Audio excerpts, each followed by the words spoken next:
ഇതാണ് കുട്ടി. അമ്മയ്ക്ക് ബ്ലഡ് കൊടുത്തത് ഇയാളാ. താങ്ക്സ്. അയ്യോ അതൊന്നും വേണ്ട. എട് എന്ത്? ക്യാഷ് എടുക്കും മോളെ. ക്യാഷോ?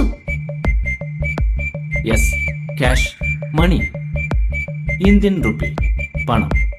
മനസ്സിലായില്ല? എത്രയാ വേണ്ടത്? 1000 രൂപ, 1000 റുപ്പീസ്.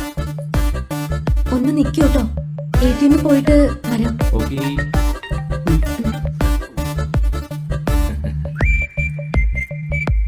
നാണമില്ലല്ലോടോ ഒരു സഹായം ചെയ്തിട്ട് പൈസ ചോദിക്കാൻ.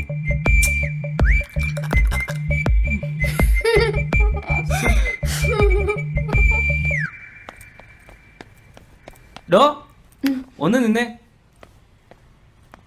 അതെ, ഞാൻ ചുമ്മാ പറഞ്ഞതാ, തന്നെ ഒന്ന് കളിയാക്കാൻ വേണ്ടി. എന്നെ നേരത്തെ അറിയോ? നേരത്തെ ഒന്നും അറിയില്ല, പക്ഷെ 2 മാസമായിട്ട് എനിക്കറിയാം.